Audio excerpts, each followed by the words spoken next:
Beethoven. Passing to James on Jinx. Yes. Okay, you're learning about Beethoven. Here's the picture in your student guide. You can cut it out and glue it in. He was born in 1770 and died in 1827. He is from Germany.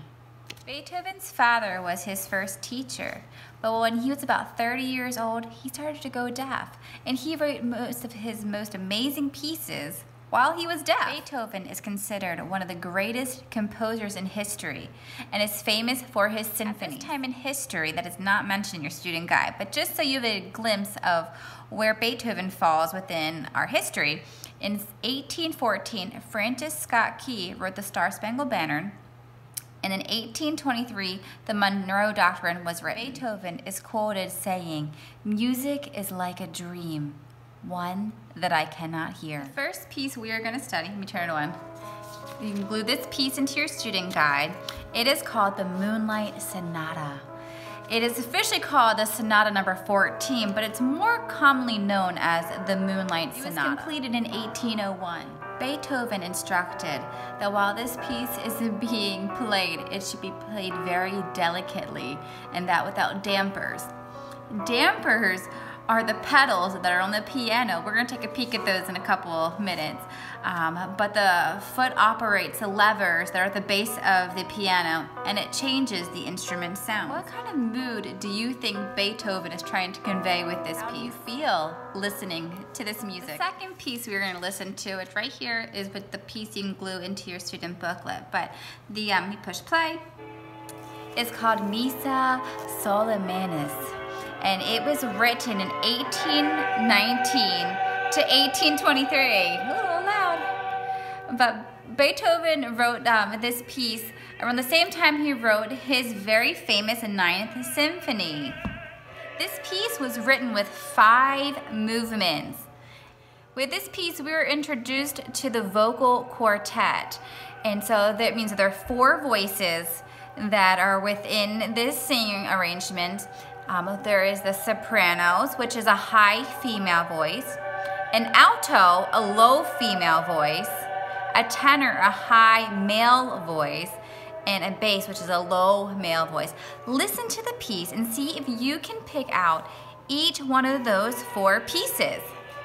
The third piece we are going to study, the picture for your student booklet, is called Symphony Number 9. It is considered one of the greatest musical works ever written, and is the most performed symphonies in the entire world. That's pretty great. And this is Beethoven's last symphony, and it was written sometime between 1822 and 1824. Symphony Number 9, it is one of the first times ever that a major conductor wrote a symphony using a choir. One of the words that we're going to study with this piece is called crescendo. A crescendo is a gradual increase in loudness in the piece of music.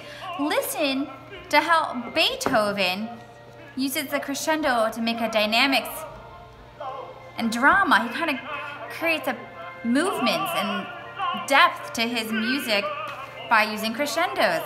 Listen to this. It's getting louder and louder and louder.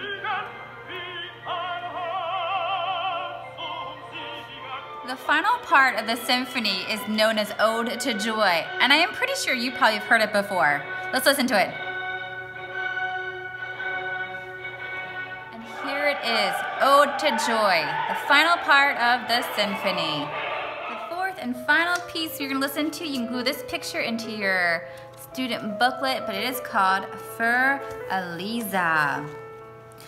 This piece was not officially published until 40 years after Beethoven died. The left hand plays mostly arpeggios on the piano, and an arpeggio is the notes of a chord, but they're played one note at a time instead of all together. When you hear this music, what do you think Beethoven wants you to feel?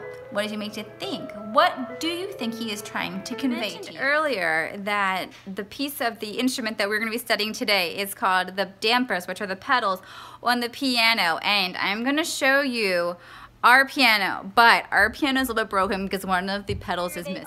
Here are the pedals. You would just put your foot on these and they would change the sound. Subscribe to our channel and give some big thumbs up. And don't forget to hit that notification bell for you guys to new episodes. So stay tuned. See you guys later. Bye!